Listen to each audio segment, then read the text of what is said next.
Good morning, Ugly Mug marketing followers. Welcome to another edition of Ugly Mug Marketing Coffee Chats, the live show where we drink coffee and chat about marketing, leadership, and all things business. My name is Hannah Balia, and I'm the Director of Communications and Teaching here at Ugly Mug.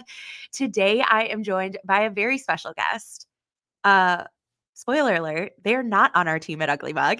Today, I am chatting with Gavin Adams, Dr. Gavin Adams. Gavin has been a longtime friend of Ugly Mug, and I'm really excited for you guys to meet him as we dive into all things leadership and Gavin's new book, Big Shoes to Fill, which will be released super soon, January 2024, which I'm sure like a couple months ago that felt so far away, and now it probably feels like it's just around the corner. But Yeah. welcome, Gavin. Thank you so much for joining us today. Yeah. Thanks, Anne. It's great to see you again. And I'm not on the Ugly Mug staff, correct? But I did spend a lot of time with you guys in Alexandria, off and on Yes. for a year and a half or so. So I wasn't staff, but I feel like an Yeah. adopted staff. I don't know. Yeah. We'll whatever Totally. Wayne would say. Yeah. Yeah. Yes, absolutely. We'll claim you. Yeah. Thank you. I appreciate that. That's an honor. Yes. So, for those listening who have not had the opportunity to meet you or to hear you speak or to hear you preach, tell us a little bit about yourself, Gavin. Yeah, sure. I do all those things, I guess. But yeah, I studied marketing. It's one of the things I've loved about you guys and working with you for a little while. I studied marketing in undergrad and grad school, and spent a decade in the marketplace working primarily as a marketing strategist and consultant. But really kind of left that and went into ministry. Spent, now 16 or so, 17, 18 years in ministry as a lead pastor Wow. for most of that. And almost 3 years ago now, walked away from a job that I had as a lead pastor of an incredible church that I just loved and got to help build, but really felt it was time to transition out, give that to the next person in line who is, we've been kind of getting ready and grooming for that role. And so, allow that individual to step into that role and really take my experiences in the marketplace and in ministry and begin coaching and working specifically with leaders and helping organizations strategically. So I've been doing that now for almost 3 years, which is kind of Wow. fun. I love it. I feel like I'm back a little bit of my old world, working with marketplace leaders as well, but working Yeah. with a lot of nonprofits and churches too, right? And kind of combining a lot of that pastoral stuff that I learned, but a lot of strategy and intentionality around mission success. Yeah. Amazing. I know that that transition, obviously from leaving preaching to then stepping back into this marketing consulting, being, more Yeah. so in the marketplace space. I know that that was in a transition, but that transition within the church of saying, "Hey, Mhm. I've been the head pastor here now for 17 years. I've been leading, growing this team, this community, this congregation, and now I'm passing the torch off to someone else." I, just from knowing Mhm. you, know that that experience probably had a lot of lessons in and of itself for you as a leader and making that transition, but also for the person who is going to be assuming that role after you. And I'd imagine Yeah. that that helped contribute to some of the inspiration around the book that is coming out, Big Shoes to Fill. So tell us a little bit more about what made you want to write this book, and if anything with that transition had anything to do with inspiring you to write the book, or maybe some Yeah, other sure. Well, reasons yeah, behind it. the transition certainly had something to do with it, but like everyone, I've transitioned a few times. I transitioned, Yeah. out of college and grad school into a consulting organization. Spent a few years there working in, one of those big IT global whatever firms, Mhm. and but Yeah. then left and got to do my own thing for a while in direct marketing, and that was a transition as well. As that business grew, the way that we orchestrated had to transition, and so and even just personally, I have stepped into two different point leadership roles of an organization that I didn't start. And so when I Mhm. began thinking about my previous transitions as a leader, and even all the transitions within the organizations that I experienced, Mm. what really struck me, and I began to research this and found that I was not alone. In fact, I'm in very good company, that The average person, I think about my parents, when I went to college, my mom and dad were very supportive, but were very adamant that I get a practical degree that would lead to a practical career, right? Yep. Because that's what you did, right? When you were in that boomer generation. And I love that. I mean, you went to work for a company, you worked there as long as you could possibly work there.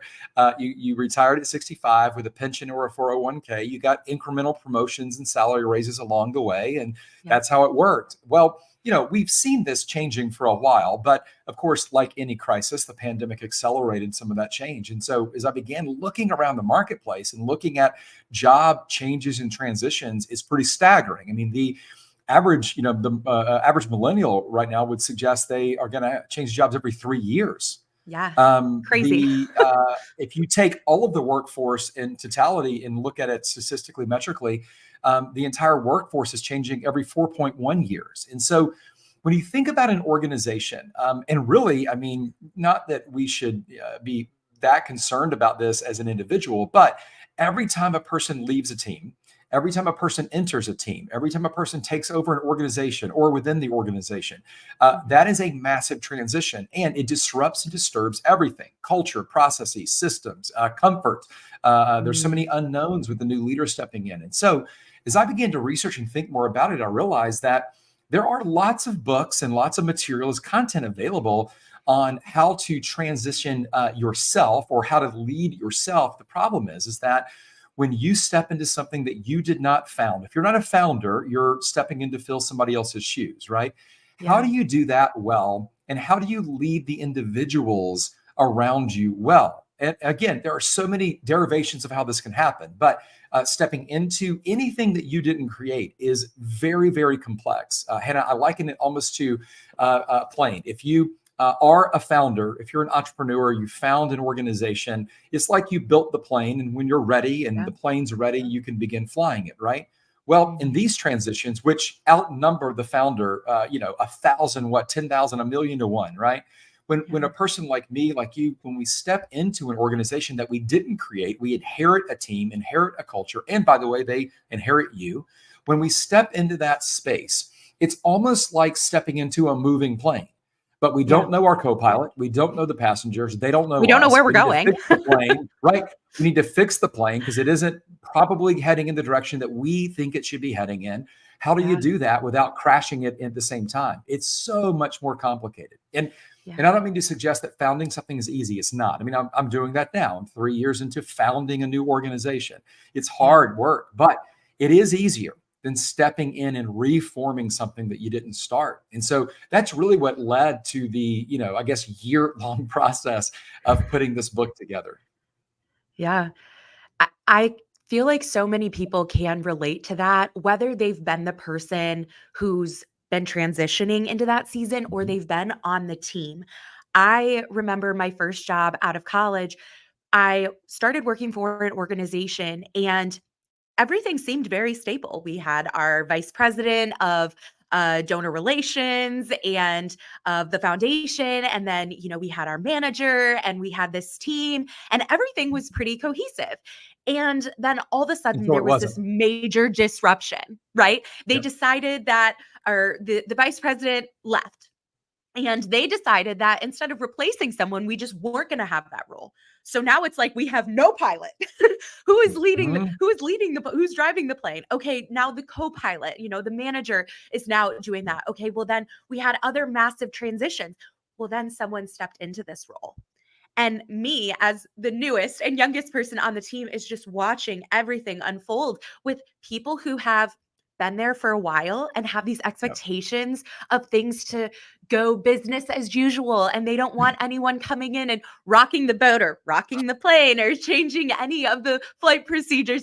They don't want to see any of that change. And so for that person who stepped into that role, I just remember feeling so bad for him in a way.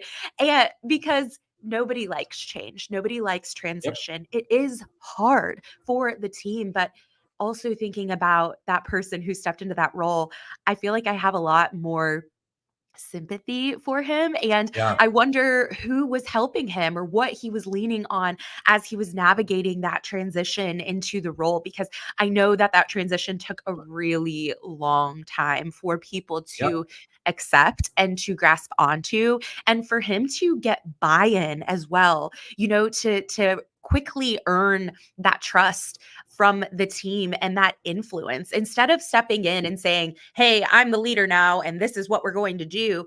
He Yeah. really, I felt like he was trying to get to know us and understand where we were at so that he could build that relationship and ultimately like earn that influence maybe. Yep. And Let's I know let's talk that's about this for a minute something. though, Hannah, because yeah, Yeah. can I talk about this for a minute? What you just described is exactly why I wrote the book. Because Yeah. the minute the vice president, in your example, the minute the Yeah. vice president gathers together with the team and says, I've got some news to share, immediately everyone is thrown into a state of discomfort. Yes. And Yeah. here's what's Mood been so shifts. interesting. Yeah, as I've studied this, people don't actually resist change. It's a little bit of a misnomer. What Mm. people resist is loss. And this Oh. is very different. For instance, Hannah, if Wayne, right, the leader of Ugly Mug or the founder, president of Ugly Mug, if Wayne, called you today and said, "Hey, Hannah, that interview with Gavin was so fantastic. You did such a great job. I want to double your salary." You not, and I hope he does, but not once would you say, "No, I'm resistant to change. I don't like things to be different." Like that Mm. wouldn't bother you at all. Change isn't the problem. It's unknowns that are the problem. So Yeah. when the vice president immediately, with the minute this person says, or or any organization, a team leader, whatever, says, "I've got something to share. I'm going to be transitioning off." Immediately you stop listening because again, we're selfish. We begin immediately thinking, what's in this for me? How is this going to affect me? Who is Yep. the new person going to be? Is there going to be a new person? Maybe it could be me. It's probably not going to be. I mean, there's so many questions that are all surrounding unknowns. And so what happens is and I spent an entire section of the book on this, that we are in a state of comfort. Even if we don't like our boss, or even if we don't like the Yeah. situation we're in, it's comfortable. It's like the Because we lazy boy. know. It's not the most beautiful piece of furniture, but sure is comfortable, right? That's where we are. We're the lazy boy of organizational life. And even if we don't love everything about the living room we're sitting in, at least it's comfortable and at least we know what to do. So the minute this discomfort enters, we begin this experience, this transition experience. And what we have to do as leaders is understand, and this is so critical. Instead of managing a process of change, we have to understand how to lead people through the emotional experiences of change, because they don't know how to lead Mm. themselves through it either. They don't know, for instance, that they are experiencing loss of comfort, loss of stability. So it's our job as a leader to help them see it as a loss and then process that with them through grief is what we do. So again, I won't bore you with Yeah. all of that, but there's an entire section of the book about this, because we have to understand as leaders how to lead everything we're inheriting, the people we're inheriting, through this emotional team process. And we have to know how to lead ourselves through it, because we're also experiencing losses. We're experiencing confusion. We're Yeah. experiencing all of these kind of this roller coaster of transition or change emotion. And so, as a leader, there's a great quote. I did not come up with this. I can't remember who said it, but you manage things, but you lead people. And Mm. that's the biggest gap often in these experiences. And so, one of the reasons people struggle so much with it is because so few people have experienced a healthy or well led organizational leadership transition. So, therefore, of Yeah. course, we're going to be nervous about it because we've been through them before and they were rarely done well. Yeah. Yeah. Okay. I really want to come back to managing and leading. I Yeah. think that that's something that oftentimes they get used interchangeably, Yeah. but They're not the same. Yep. they are not the same thing. So talk to us a Nope. little bit about the difference between leading and managing. Yeah. I wrote a chapter about this because partially it fits in the book well, but I'm so fascinated by it. I love talking about this, but I'll do it Yeah. quickly, Hannah. So, Yeah. when every organization that we see, I mean, the biggest of them, I mean, name the biggest organizations we can think of, right? I mean, Coca-Cola, the Home Depot, whatever. I mean, all of these organizations didn't start as an organization, right? It started Yeah. as an idea. Somebody had an idea and it just formed from there. In the book, I write a lot about Chick-fil-A. I have a lot of insight with those guys because I've spent a lot of time working with them. And so Chick-fil-A is a Yeah. great example. It started with a just delicious piece of chicken and two pickles in a bun, right? Truett Mhm. Cathy in a kitchen figures this thing out in what was originally called back in 1946, I believe, the Dorf Grill. So he figures out this thing, but it's just an idea. It's not an Yeah. organization. Well, eventually, to gain scale and to grow this idea, you have to add organization. An organization ends up creating an organization. And you know what organizations need? They need management, they need managers. And so here's the difference: management is primarily tasked with keeping what currently is functioning well. That's what managers do. They ensure that the processes, the systems, that everything that's currently in place continues to remain in place and functions efficiently, effectively. Yeah. Leadership, on the other side, is about creation, it's about innovation, it's about change, it's about moving things forward, which is why Mhm. we have this constant pull in organizations because in the beginning, there's not any management. Therefore, everything is a creative endeavor, everything's about innovation.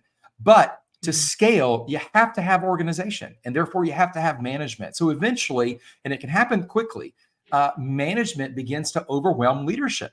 And the leadership Yeah. side of innovation creation is constantly butting heads or pulling against this tension of the management trying to keep everything in place as is, and the leadership trying to move things forward to what could be. And so, in every organization, we see this. And again, imagine as a new leader stepping into this space, you're walking into this tension.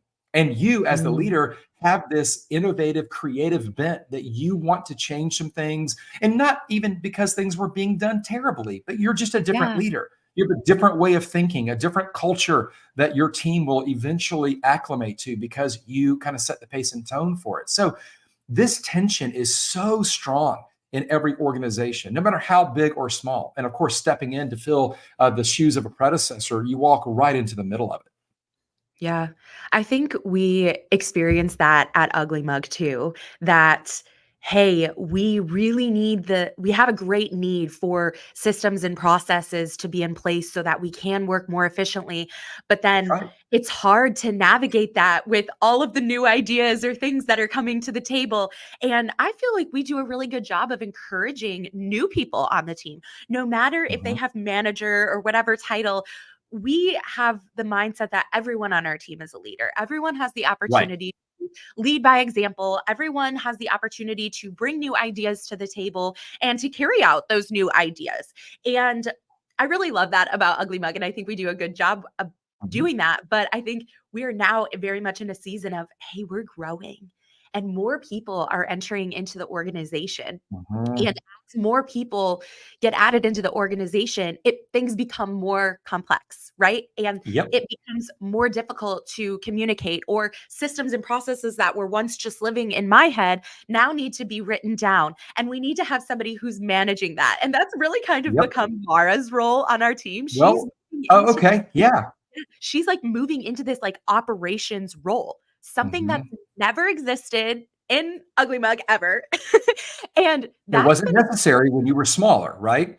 But no. the more the organization scales, the more that management is necessary. Yet, and this is the dynamic, the more necessary it becomes, the more of a stranglehold it can put on the organization. So Yeah. you've got a growing organization with dynamic people, and you're right, everybody's a leader. John Maxwell defined this. I love it. Leadership is about influence. And so, therefore, Mm. if someone has influence, they're a leader. And so everyone really is a leader because everyone has some version of influence. And so, as Ugly Mug grows or any organization grows, the more it grows, the more management will be required. Therefore, the more of a stranglehold that we will have against leadership. It feels like Yeah. a tree or a plant. The bigger the tree, the more deeply rooted it becomes. It has to be. However, the more deeply rooted it becomes, the harder it is to uproot it and replant it somewhere else or do it differently. And I Yeah. mean, you guys will experience this as you continue to scale. Yeah. And I think Mara she already has that influence. She's already been in the Mhm. organization, but she's stepping into this new role. And even sometimes when Mara's like, okay, we're going to start doing this, I even feel like a little like, how's that going to work? Like, have you gotten anybody else's feedback or input on this? Like, I feel like I really resonate with what you said earlier about it's not about the change, it's about the unknown. Yeah. And it It's the really loss of is what I used to know. It's the yes. loss And of the process we used to have, or the loss of the way we used to do things. And so what we really have to do is grieve those losses. And I mean, I don't want to preach about this, although I do preach about this a lot, but we every loss is a death, right? The loss of a dream, the loss of a process, the mm, loss of a culture. It doesn't matter. I yeah, mean, if a coworker leaves that you loved, or by the way, didn't love, it doesn't matter. It's still a loss.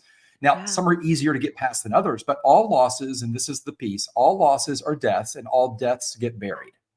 So Mm, if you do not grieve a loss, it still gets buried, but it gets buried alive. And ungrieved losses that are buried alive end up coming back to haunt you the rest of your life. And you mm, don't know why. You don't know what it is, right? I mean, I got cut from a basketball team when I was 15 years old, very unfairly, I think. So, yeah, but that's the problem. That's why it haunted me for so long.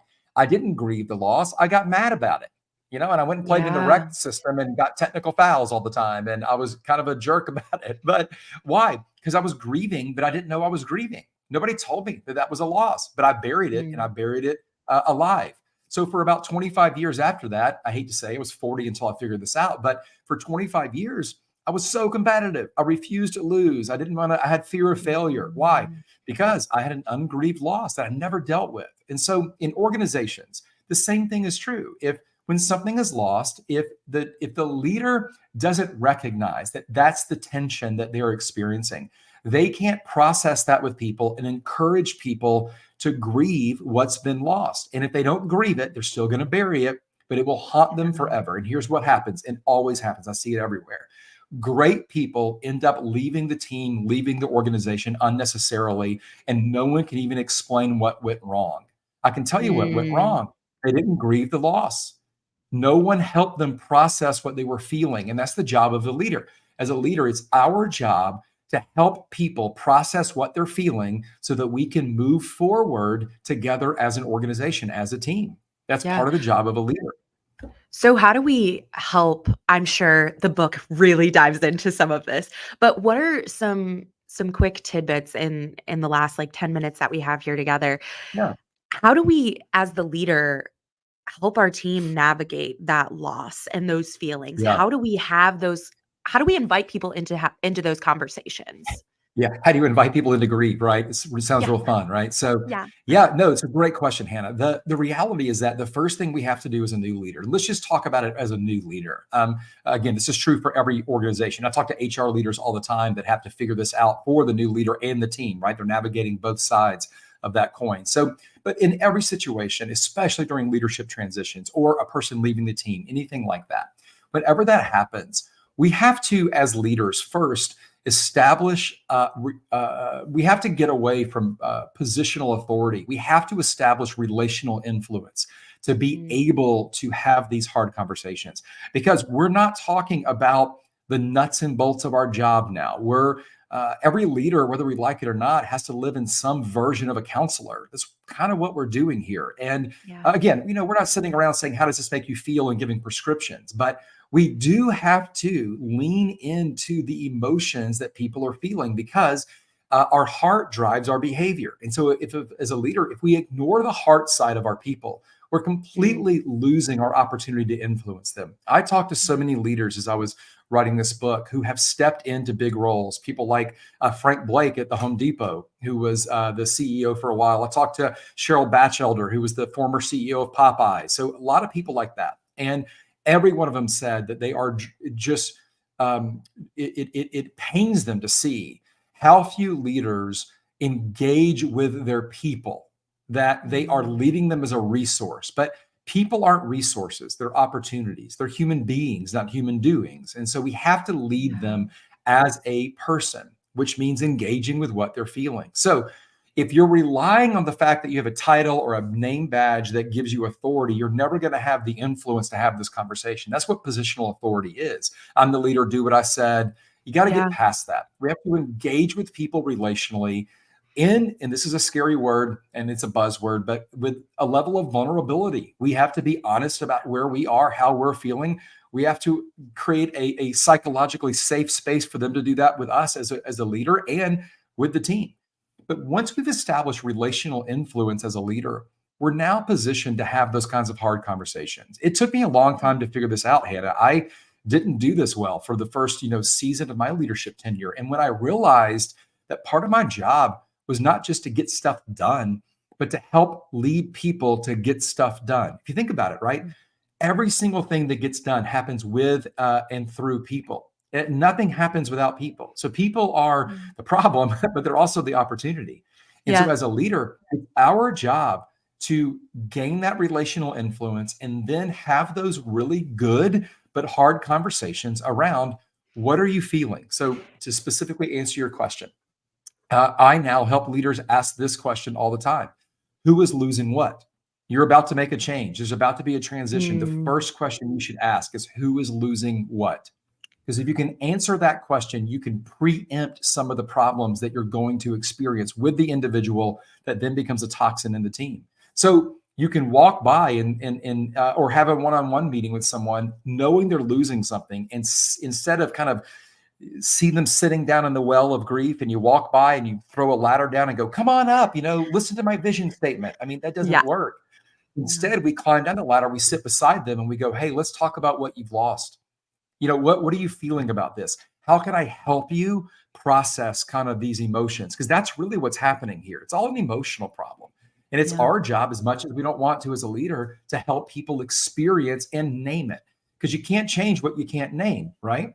So if we can Yeah. help them name the problem, now they can begin to deal with it, process it, and move past it. Yeah. But if they never acknowledge it or know what it is or know what to call it, then yeah, you're right. There's Yeah. no fixing it. There's no navigating any of that with them or alongside No. them. And I love the idea of like, hey, I'm coming down to not coming down to your level, but No. I'm with you. I'm in this Yes. with you. This is a change. We're both experiencing change. We're experiencing it differently, but it is a Right. change for everyone. And I want to understand and see your perspective and understand where you're coming from. And I think that is so powerful. I think about some of the change that I've experienced in life and at Ugly Mug. The the people that have helped me navigate that are the people that have sat down with me and been like, "All right, let's really talk about this." And Let's it's talk been about it. people outside of my therapist.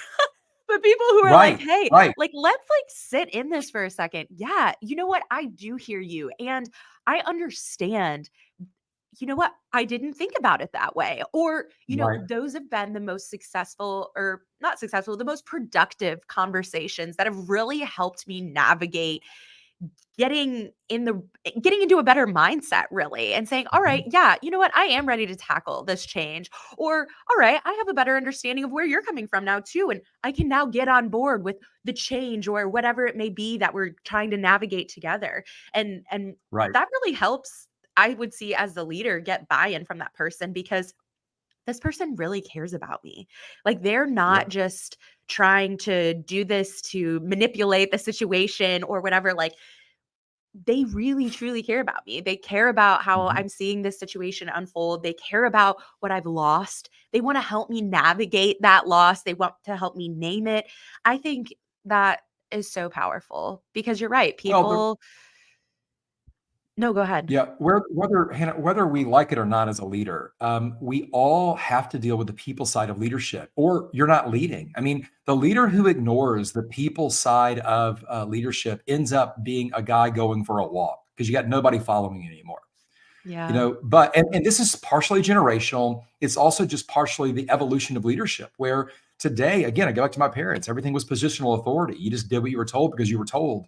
That's not the way the world works anymore. And if you behave that way as a leader, all of your best people, and this is so terrifying. Your best people will leave and go find a better leader because people Mm. don't leave jobs; they leave leaders. So they'll go find somebody else to work for, and you'll be stuck with all the mediocre people who nobody Yeah. else wants to hire. That's what you'll end Yeah. up with. And so you have to, as a leader, whether you're transitioning into a new role or not, honestly, you have to figure out how to lead people effectively. because Yeah. that's what leadership ultimately is about. Yeah. I love that. And I think that's a great ending point for us here today too, because the end of this year marks oftentimes I feel like a season of transition. And with that statistic of every 3 years millennials are jumping into new jobs or Yeah. starting new positions within the organization, whatever. I think that this probably is going to mark a season of transition for so many people. I think about the Well, time, it is. I definitely fall in that millennial category, and the time that I left my job to come to Ugly Mug was this time of year, and I was stepping Mhm. into this managerial role at Ugly Mug, party of one, but eventually Yeah. growing a team, and so I think that it's this book and the timing of this conversation and everything just feels so right because it can be a time of transition. It can be a time of, hey, you're someone who's been on our team for a while, you're getting a promotion, stepping into this new Mhm. role, and that's going to begin in the new year. Like there's Right. so much unknown with the new year, but there's so much opportunity and so much excitement. And obviously so much excitement because the book officially comes out in the new year for you Yeah. in your world. Yeah. And January 16th. Yep. oh, yes. Okay. Yep. I was like, I Yeah. don't know January the actual 16th is date. available. Yeah, it's January 16th. It's available everywhere now that books are sold. You can pre-order it now. And if you go to gavinadams.com really quick, I have tons of bonus material to Mm, help leaders as they process through the book, because it's highly practical, the book is. However, if you are stepping in to follow a beloved leader or a bemoaned leader, it's a little different if you're being promoted within the mm, organization or entering outside the organization. So I interviewed and talked to 10 different individuals in these 10 different areas. I even met with a mayor of a city to talk about what it's like to be elected into something that you didn't create. So, yeah. depending on your situation, there's a companion guide that is really like a companion for the book to help you process each chapter in your unique situation. So, if you grab the book, go over to the website and make sure you grab that stuff as well. Amazing. And we would love it. Or we would love the opportunity to get the book into your hands, to do the pre order for you. We would love to give away 4 copies today of Gavin's book. So if you drop a comment below, maybe a key takeaway, or you tag a friend, engage with this in some way, shape, or form on YouTube, LinkedIn, or Facebook. We're going to be selecting 4 winners. We'll pre-order the book for you, and on January 16, Amazon's gonna make sure that that baby ends up in your mailbox. So please leave a comment today. Thank you so much, Gavin, for joining us and Yeah. for sharing all of your wisdom about leadership and helping us navigate those transitions, whether we're experiencing them as someone who's on the team or the leader who's going to Mhm. be making that transition in this season. Right. This was a phenomenal conversation. So many great takeaways for everyone here today. If you're joining us live or you're watching this on the replay, thank you for spending, 30 minutes with us, 32 minutes and 30 Mhm. seconds to be specific. Thank you for taking the time out of your day. And we hope that this was informational and helpful for you as you navigate maybe a new season of transition in 2024. Thanks again, Gavin, and we will Yeah. catch y'all next week for our next coffee chat. Bye, everyone. See ya.